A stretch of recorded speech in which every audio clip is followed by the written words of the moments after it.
جزا الله عنا سيدنا محمدا صلى الله عليه وآله وصحبه وبارك وسلم وعلى جزا الله عنا سيدنا محمدا صلى الله عليه وآله وصحبه وبارك وسلم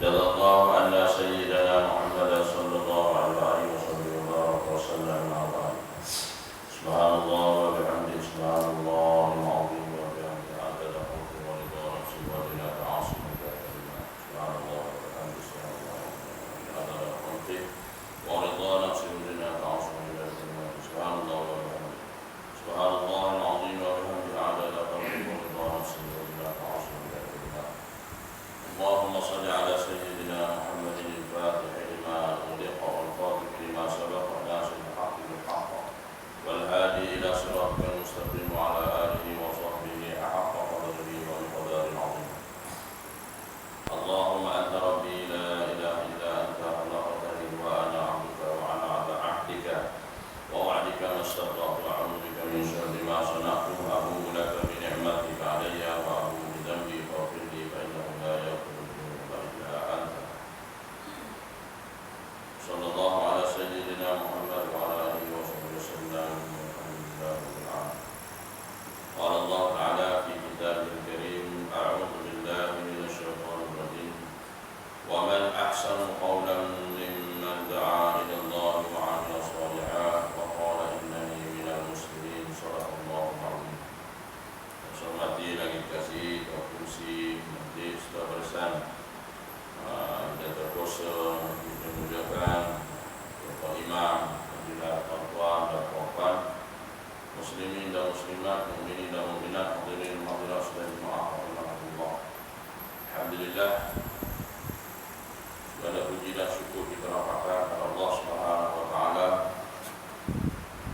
kerana dengan ikut izinnya dapat bersama-sama pada ini pada majlis yang mulia, tempat yang mulia adalah merupakan satu rahmat dan juga dipilih oleh Allah Subhanahu wa taala berada dalam taman surga dan juga dipilih sebagai tetamu Allah Subhanahu wa taala, di mana syukur kepada Allah Subhanahu wa taala atas pilihan Allah Subhanahu wa taala. Maka insyaallah kita teruskan dengan istiqamah, semoga amalan istiqamah agar kita mati dalam keadaan husnul khatimah. Alhamdulillah. Pada pagi ini ke awal sebab hujan malam sejuk.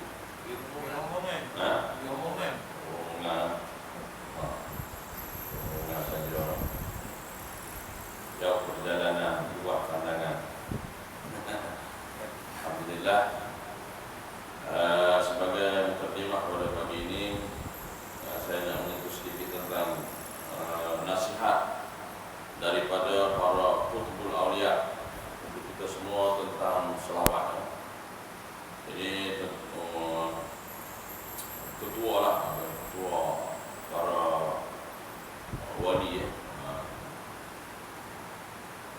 Kata Imam Abu Hasan As-Sajili tentang selawat. Jadi kita dengar ni mana kita mengutamakan selawat mana. Katanya di akhir zaman tidak ada amalan yang paling utama, yang paling baik, yang paling afdal daripada berselawat kepada Rasulullah sallallahu alaihi wasallam. Kata Imam Abu Hasan As-Sajili, tarekat Sajiliyah. Dia kata pertama, tak ada amalan yang paling mulia, paling baik kecuali berselawat kepada Rasulullah sallallahu alaihi wasallam untuk mendapat syafaat Nabi sallallahu alaihi wasallam. Yang kedua, kata Imam Abu Hajar Ibn Hajar Al-Asqalani, kata Imam Abu Hajar Al-Asqalani, tidak tertolak selawat ke atas Nabi sallallahu alaihi wasallam. Amalan lain daripada ibadat-ibadat lain. Pada selawat yang kita lantunkan itu, yang kita sebut tu tak tertolak, semua sampai, semua dikira. Baik, yang ketiga, semua zikir tidak diterima oleh Allah SWT kecuali dengan khusyuk dan tawaduk, hadir hatinya kecuali selawat. Selawat tak payah hati-hati, tak payah khusyuk. Maka selawat kepada baginda Rasulullah sallallahu alaihi wasallam tetap akan diterima walaupun tanpa khusyuk. Kata Imam Al-Hafiz As-Sarwadi, maknanya mau zikir lain perlu kita zikir macam la ilaha illallah subhanallah, perlu khusyuk hati-hati baru Allah terima. Kalau lalai Allah tak terima. Selawat terus sebut ya, dapat terus. Sama ada khusyuk tak khusyuk, semua Allah terima. Diterima. Ada satu kali selawat, Allah selawatkan kita 10 kali. Hebatnya selawatnya. Baik. Selawat lebih utama lagi pada istighfar. Yang keempat, dengan selawat kepada Rasulullah sallallahu alaihi wasallam, seorang hamba Allah dapat meraih keredaan Allah SWT, memperolehi kebahagiaan di dunia dan akhirat, dan dapat restu Allah SWT, barakah-barakah yang dapat dipetik, doa-doa yang termakbul, bahkan dia dapat naik ke tingkat derajat yang lebih tinggi di sisi Allah SWT, serta mampu mengobati penyakit hati dan diampuni segala dosa-dosa besarnya. Itu kehebatan selawat. Siapa kata ni? Berkata Syekh Abdul Qadir Al-Jailani. Ini semua kutubul aliyah, ketua-ketua wali Allah. Baik. Yang kelima, siapa yang merasa tidak memiliki amalan solat sunat. Kita rasa amalan solat sunat ni kita tak ada, sikit. Dan puasa sunat tak ada. Yang banyak tak ada. Puasa sunat, puasa semayang tak. Yang banyak tak ada. Untuk menghadap Allah SWT di akhirat nanti, yang mana kita tahu amalan sunat ni yang dikira, yang ditimbang untuk memberatkan amalan-amalan lain. Amalan fardu tu memang taklah. Allah kira nak tengok kita rajin tak rajin ni sunat kita. Di hari kiamat nanti tak ada rasa kurang, kita solat sunat kurang, puasa sunat kurang.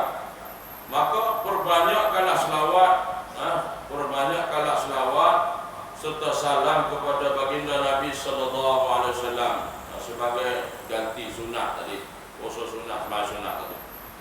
Kata siapa ni? Kata Syekh Ibnu Athaillah As-Sakandari. Itu kitab hikam kan. Seterusnya, satu selawat daripada Allah. Allah selawat kat kita. Kerana Nabi sebut siapa yang selawat kepada Nabi sallallahu alaihi wasallam, maka Allah selawat kepada kita 10 kali. Jadi kita dapat selawat daripada Allah 1 kali selawat.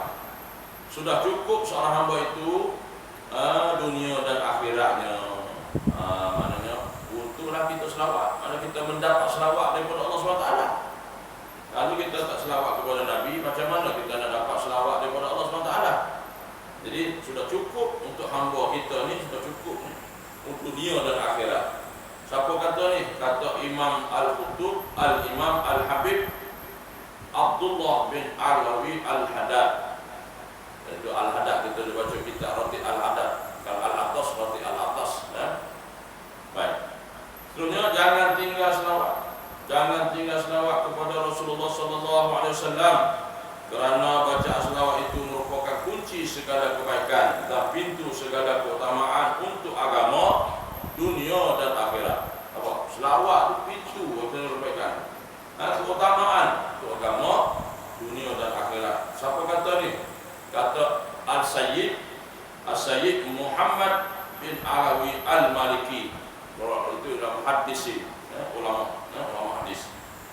Sesungguhnya apabila engkau melakukan ketaatan kepada Allah SWT seumur hidupmu, bahkan Allah berikan atas umur adalah umur yang seluruh manusia untuk digunakan dalam ketaatan kepada Allah SWT, dikatakan syukur nikmat. Sebaliknya digunakan kepada yang tidak baik, dengan kufur nikmat.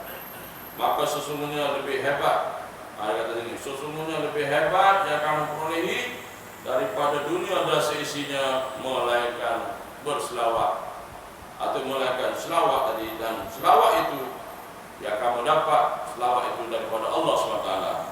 Jadi bila Allah selawat kepada kamu dan Allah redha kepada kamu, insyaAllah itulah kunci syurga dan mendapat syafaat Nabi SAW di akhirat nanti. Kata Imam Hafiz Imam Habib Umar Al-Hafiz, Habib Umar bin Hafiz, jalan yang paling dekat kepada Allah SWT pada akhir zaman ini adalah memperbanyakkan selawat, istighfar, membanyakkan istighfar dan selawat kepada baginda Rasulullah SAW. Jika dapat istiqamahlah, istighfar 1000 kali, dan juga kalau kita tak dapat istighfar, maka berselawatlah kepada Nabi SAW 1000 kali. Maka itu adalah jaminan untuk mendapat syafaat kepada Nabi daripada Nabi SAW. Kata Habib Umar, itulah selawatnya. Baik. Yang mana selawat untuk kita amalkan, ada satu selawat, yaitu selawat untuk mendapat syafaat Nabi Muhammad SAW, yaitu membaca selawat ini sekurang-kurangnya 10 kali sehari. Ini ijazah daripada para habaib dan para masyayikh. Lawak dia, Allahumma salli ala Sayyidina Muhammad wa anzilhul maq'adal muqarraba indaka yawmal qiyamah. Maksudnya, ya Allah, rahmatilah Nabi Muhammad SAW dan tempatkanlah baginda pada kedudukan yang hampir di sisimu pada hari kiamat. Jadi kita berselawat, kita memohon kepada Allah SWT. Macam kita doa kepada Allah, kita selawat, Allahumma salli ala Sayyidina Muhammad. Selawat ni kita memohon kepada Allah SWT, Allah rahmati Nabi kita, tanda kita sayang kepada Nabi. Letakkanlah baginda dekat dengan Allah. Wa anzilhul maq'adal muqarraba indaka yawmal qiyamah. Rasulullah SAW sabda mafhumnya, sesiapa yang membaca ya Allah, rahmatilah Nabi Muhammad dan tempatkanlah baginda pada kedudukan yang hampir di sisimu pada hari akhirat, hari kiamat nanti, wajiblah syafaatku kepadanya. Nabi bagi jaminan, wajib. Bila Nabi bagi jaminan, juga jaminan daripada Allah. Maknanya dengan selawat ni mendapat jaminan Nabi syafaat di hari kiamat nanti. Jangan tinggal. Kata Al-Hafiz Al-Munziri, riwayat dari Al-Bazzar atau Tabrani dalam Al-Kabir dan Al-Awsat. Sebahagian sanadnya hasan. Ini sanadnya. Al-Imam Habib Abdullah Al-Haddad menyebutkan hadis di dalam kitabnya An-Nasaih Ad-Diniyah, surat 253. Ini ijazah daripada siapa ni? Ustaz Muhammad Jo. Dia kata dia dapat ijazah daripada mana? Tuan Guru Ustaz Muhammad Jo. Dia kata mendapat ijazah daripada Syekh Ahmad Fahmi bin Zamzam Al-Banjari Al-Nadwi Al-Maliki, dan dapat daripada Syekh Muhammad Nuruddin Marbu Al-Banjari, dan juga daripada Syekh Datuk Syekh Muhammad Fuad bin Kamaluddin Al-Maliki Hafizahullah Ta'ala. Ini dalam buku saya ni ada buku surat 3, tapi buku ni tak banyak pun dah. Ada 4 buah saja. Ada 4 buah. Mungkin dulu tuan-tuan dah beli ni. Dan buku ni RM9 ya. Tapi kalau amal ni tentu amal betul istiqamah dengan RM9 ni, insya-Allah kita dapat syafaat Nabi, dapat masuk surga. Ada 4 buah. Malah saya buat 10 malah kan habis dengan 4 buah. 20 buah habis dah. InsyaAllah tuan-tuan, sekurang-kurang kita ada amalan yang bersanad ijazah daripada Habib, daripada guru-guru kita. Karena amalan ijazah ni mana barakah, sanadnya sampai kepada Rasulullah SAW, kebenaran dan keikhlasan. Jadi kita dah penting ijazah sanad tu, ada bukti daripada masyayikh, daripada guru-guru kita. Dan sanadnya bersambung-sambung kepada Rasulullah, sampailah kepada Rasulullah SAW, barakah, jaminan.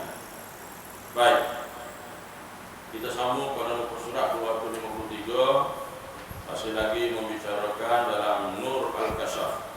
Nur Kasyaf, panjang tempatnya. Nur Kasyaf, cahaya Kasyaf. Bukan senang orang bersih hati, banyak kat selawat juga, berzikir, buang segala sifat-sifat mazmumah dalam diri. Maka ini pengalaman yang dicerita dalam ini daripada para alim ulama, para ulama-ulama sufi yang dicerita ni, bagaimana melihat Allah dengan mata hati. Ulama sufi lah, dapat boleh rasa sir, tak boleh lihat dengan mata kasar. Kalau lihat mata kasar, kita tengok makhluk. Dia tengok Allah mata kasar, sama tengok makhluk, bukan dia tengok dengan mata hati. Baik, kita tengok daripada Abu Zar Al-Ghifari radhiyallahu anhu, katanya, aku bertanya kepada Rasulullah sallallahu alaihi wasallam, wasallam, apakah Tuhan melihat Tuhan? Tanya, apakah Tuhan melihat Tuhan? Dijawab oleh baginda, aku melihat nur. Kata ulama, berlaku kisah Nabi Musa. Nabi Musa terkenal kalimullah, berkata-kata dengan Allah. Jadi banyak berkata-kata dengan Allah. Nabi Musa bercakap-cakap dengan Allah, maka dijawab oleh Allah SWT dari melalui hati yang boleh faham. Ya, bukan Allah cakap dengan ayu bersuara. Jadi Nabi Musa nak lihat Allah, nak minta nak lihat Allah. Allah kata, Nabi Musa, kamu tak dapat melihat aku, tapi kalau kamu nak lihat kebesaran aku, lihat Allah tunjukkan cahaya. Allah kata cahaya tu, pensar Nabi Musa. Cahaya tu bukan Allah, cahaya kekuasaan Allah. Kata Allah, kalau nak tahu di balik cahaya tu siapa? Akulah. Cahaya pun tak boleh tengok dah. Hebat, pensar, apa lagi nak tengok Allah. Dan Allah kata kamu tak boleh lihat aku di dunia. Tak boleh, dunia ni tak padan. Maksudnya tak padan, tak boleh. Di akhirat, di syurga boleh insya-Allah. Itu majoriti ulama. Sebab syurga ni tempat yang hebat. Dunia ni tempat najis, tempat yang kotor, tak layak nak tengok Allah di dunia ni. Di akhirat, di syurga, baru tempat yang elok, baru dia selamat. Kata Allah, kalau itu cahaya, baru cahaya aku, bagi cahaya kekuasaan aku. Di sebalik cahaya tu, di sebalik cahaya, di sebalik nur tu, kata Allah, akulah. Aku ni terdinding dengan cahaya. Ini kalam ulama. Jadi cahaya pun di bukit tersinar. Nabi Musa pensar lah. Pensar lama-lama pensar. Itu cahaya, itu kekuasaan Allah, bukan Allah lagi tu. Nak cerita di sini hebatnya Allah SWT, berkuasanya Allah SWT. Jadi katakan aku melihat nur. Nur itu, nur ibarat bintik-bintik yang letaknya di hati, yang mana dengannya seorang hamba itu dapat melihat yang hak dan yang batin, dan asalnya adalah takwa. Jadi sini maksud lihat dengan nur. Maka jawab baginda ni, jawab Nabi ni, lihat Allah macam mana? Melihat nur itu dengan mata hati, dengan pandangan, dikatakan nur basirah. Nur basirah, jadi cahaya hati. Dengan hati yang bersih tadi dapat melihat Allah SWT, dapat merasai dengan keyakinan dalam hati. Ia adalah satu keyakinan yang sedia di dalam hati, yang dikurniakan ke atasnya iman dan keyakinan. Itu iman dan keyakinan. Tak mana iman kita. Adapun kurnia itu ialah apa yang nampak kepada hakikat segala sesuatu. Gitulah dalam hati kita. Khusyuk, yakin. Dia berkait dengan ihsan. Rasulullah sallallahu alaihi wasallam bersabda, takutilah kamu akan firasat orang mukmin kerana mereka melihat dengan nur Allah. Firasat tu mana? Kalau firasat ni macam rasa. Firasat ni rasa. Menurut firasat saya, maknanya menurut pandangan kata hati. Firasat ni kata hati lah. Firasat ni berkait dengan hati lah. Firasat, rasa. Menurut firasat saya gini. Mana orang tu dapat. Maknanya dapat daripada siapa tu? Daripada Allah SWT. Dapat melihat nur Allah, cahaya Allah SWT. Keyakinan adalah tempat terbitnya nur itu di dalam hati, roh dan sir. Roh, sir, semua rahsia. Adapun hati itu adalah tempat terbitnya nur tawajuh, iaitu nur yang hanya menghadap kepada Allah Subhanahu wa taala. Ini peringkat yang tinggilah. Para wali Allah, para ulama sufi, inilah dia kejar ni, dapat nur ni, dapat melihat ni dalam hati, membersihkan hati. Suluknya. Tidak ada yang lain. Makam hati ini ialah zikir. Zikir. Mengingati Allah SWT setiap masa dan keadaan, zikir. Kata ulama sufi, kalau nak kita ni hati kita hidup, nak hati kita ni hidup dan tidak dimatikan oleh Allah SWT, iaitu berkait dengan hadis Nabi sallallahu alaihi wasallam. Nabi sallallahu alaihi wasallam maksudnya lebih kurang, pada siapa yang membanyakkan zikir kepada Allah SWT, maka hatinya tidak mati, hidup hatinya. Pada siapa yang mengucap ya hayyu Ya Qayyum. Zikir ismu Allah. Ya Hayyu, Allah yang maha hidup. Ya Qayyum, yang berdiri dengan sendiri. Maksud berdiri sendiri mentadbir. Siapa yang zikir itu, kata ulama berkait hadis Nabi, siapa yang zikir itu, maka Allah akan hidupkan hatinya dan tidak akan mati hatinya. Jadi kita ambil itu, kata ulama-ulama sufi, sekurang-kurangnya kita berzikirlah Ya Hayyu Ya Qayyum itu 100 kali paling kurang. Yang paling baik ialah 1000 kali. InsyaAllah zikir dengan Ya Hayyu Ya Qayyum itu tak akan mati hati kita. Zikir susah, itu tak susah. Itu zikir Asma'ul Husna, dikatakan Ismu Allah. Ambil tasbih 10 kali pusingnya, kali 100. Boleh buat sendiri. Kata lepas subuh 200, lepas zuhur 200, lepas asar 200, lepas isyak 200, lepas maghrib 200, lepas maghrib 200. Cukup 1000 rutin harian. Boleh. Yang penting 1000. Nak tidur malam ke, Ya Hayyu Ya Qayyum, Ya Hayyu Ya Qayyum, Ya Hayyu Ya Qayyum, Ya Hayyu Ya Qayyum, Ya Hayyu Ya Qayyum, Ya Hayyu Ya Qayyum, Ya Hayyu Ya Qayyum. InsyaAllah. Dengan zikir itu Allah akan hidup hatinya, insyaAllah. Ini jaminan Nabi SAW. Zikirlah. Kalau nak lembutkan hati, nak ada satu zikir lagi, nak lembutkan hati, zikir ni semua orang-orang tarekat, orang sufi. Ya Latif 1000 kali. Ya Latif, Ya Latif, Ya Latif, Allahu Latif, Al-Latif, Al-Latif juga. Allahu Latif bi ibadihi yarzuqu man yasha' wa huwal hayyul 'azim. Itu maknanya Allah lembut, Allah Maha lembut dan mengurniakan rezeki. Rezeki Ya Latif, Ya Latif, Ya Latif, Ya Latif 1000 kali. Kata ulama, untuk murah rezeki, untuk murah hati kita dan untuk murah rezeki. Kita zikir Ya Latif itu, kita mohon kepada Allah, semoga Allah berlembut dengan kita. Kita mohon rezeki. Kita tutup dengan sebelah kali. Allahu latifun bi ibadihi yarzuqu man yasha' bi ghairi hisab. Sudah cukup Ya Latif sebelah kali. Ini 1000 kali. Lalu tutup dengan sebelah kali. Allahu latifun bi ibadihi yarzuqu man yasha' bi ghairi hisab. InsyaAllah siapa yang buat istiqamah itu, InsyaAllah Allah lembutkan hati kita dan Allah berlembut dengan kita, maka segala apa kita minta, mohon rezeki, maka Allah kurniakan. Sama juga pintu rezeki, kata ulama. Apabila kita bangun tidur sebelum subuh,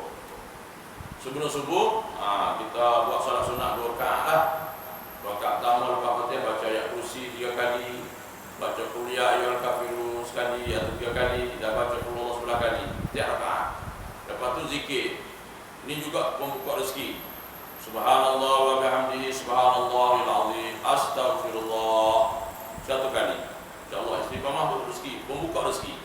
Subhanallah wa bihamdihi subhanallahil azim, astaghfirullah. Subhanallah wa bihamdihi subhanallahil azim, astaghfirullah. Subhanallah wa bihamdihi subhanallahil azim, astaghfirullah. Itu pagi-pagi itu sebelum subuh. Zikir itu 1 kali. Itu kata ulama. Kata Imam Habib Ali Zainal Abidin, sebelum zuhur zikir La ilaha illallah al-malikul haqqul mubin 1 kali untuk syafaat Nabi, untuk dipermudahkan urusan dan diluahkan kubur kita, sama ada sebelum zuhur atau selepas zuhur 1 kali. Ini kalam-kalam ulama, para habaib, pastinya sanadnya sahih mutawatir pada sampai kepada Rasulullah sallallahu alaihi wasallam. Banyak lagi lah zikir. Baik. Zikir tu lah. Zikir itulah yang menyebabkan Allah hubah hati kita, memberi cahaya. Zikir itu memberi cahaya kepada hati kita, menggilap hati kita, hilang segala sifat-sifat kekotoran hati itu, supaya kita mendapat nur, nur cahaya, hidayah, taufik daripada Allah SWT. Masalah kita ni tak jaga hati. Kita badan kita kan, badan kita bau, kita bersabu kan.